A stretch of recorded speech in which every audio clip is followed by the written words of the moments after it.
Attends 2 secondes. Ah pardon. C'est bon. C'est bon. Bonsoir coach. Même si c'est un très bon point de prix ce soir, est-ce qu'il n'y a pas un peu de regret de ne pas avoir pu obtenir la victoire, parce qu'il y avait une grosse occasion notamment avec Samuel Garcia? Oui, il y en a deux, mais après il faut remettre en équilibre par rapport à ce que Lyon s'est procuré également, et je pense que dans ce registre-là, je pense que le fait de gagner aurait été peut-être un tout petit peu présomptueux. Donc voilà, non, je suis vraiment satisfait du point. Il est dans beaucoup d'aspects pour nous héroïque, notamment dans la défense de la surface de réparation en deuxième mi-temps. J'aurais plus de regrets sur la manière dont on a utilisé le ballon en seconde mi-temps, malgré les deux occasions, parce qu'on n'a jamais vraiment réussi à calmer le rythme, à remettre le pied sur le ballon. On a manqué de rigueur sur certains instants, parce qu'on rendait facilement les ballons. Par contre, sur le côté défensif, on peut rien dire.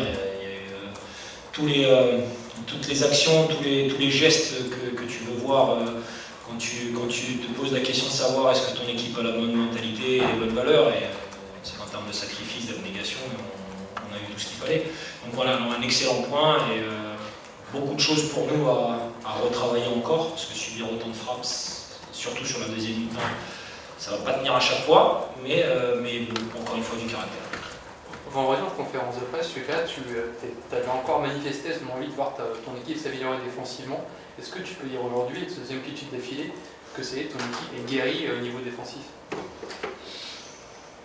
Si on tire un trait et on regarde que les 30 derniers mètres, oui, on a fait des choses exceptionnelles en phase défensive, toujours de la couverture. Dès qu'il y avait un mec qui était éliminé, il y avait un autre pied qui traînait, un gardien ultra rassurant derrière. Oui, au-delà de ça, notre première mi-temps a été excellente dans l'organisation défensive. On a souffert sur quelques diagonales et Chris Operi a eu forte à faire tout le match parce qu'il a enchaîné Mohamed Cherki et Moreira qui sont des monstres en 1 contre 1 et je lui tire le coup de chapeau. Mais je pense qu'on a payé en deuxième mi-temps le fait de ne pas pouvoir utiliser le ballon un petit peu mieux et du coup défensivement quand on est rentré dans un match un peu ping-pong, Lyon a quand même de fortes capacités à se créer des situations quand il y a un petit peu de rythme et c'est sur ça qu'il faudra continuer.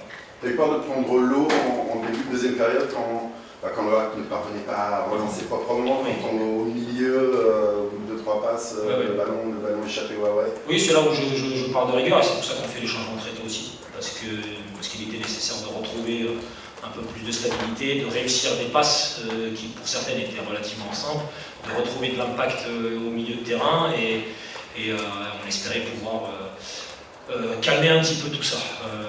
Oui, j'ai eu...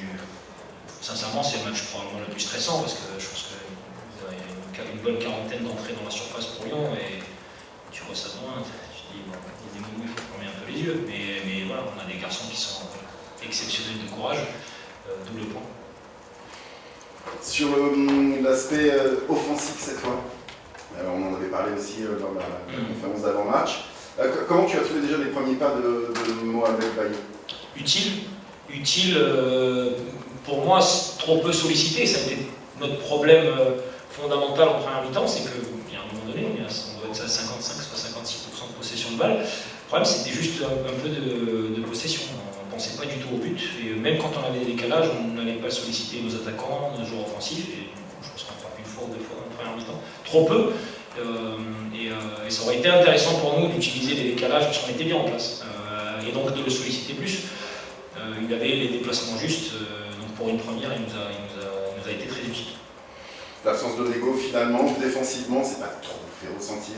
Non, mais parce qu'on a des profils, et notamment celui de Josué, qui permet de compenser ça.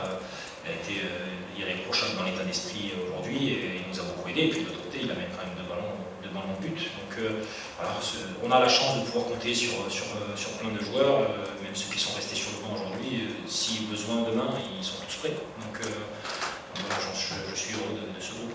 Tu parlais de Josué, il fait preuve de caractère quand même, parce qu'il n'était pas dans le groupe lors des 2 derniers matchs, il ne reste pas d'être dans le groupe là, finalement il se retrouve titulaire. Il sort un match plutôt cohérent, plutôt solide. Oui, il a le droit, c'est ce qu'on attend de lui. Il a mis aussi la barre à un certain niveau l'année dernière et personne n'a le droit de s'endormir. Et aujourd'hui, la réponse qu'il faut au groupe, qu'on peut vraiment compter sur lui. Donc il faut qu'il continue comme ça et tout va bien se passer. Tu as trouvé qu'il avait tendance à s'endormir au début de saison? Il y a des choses que j'aurais aimé qu'il fasse mieux, effectivement.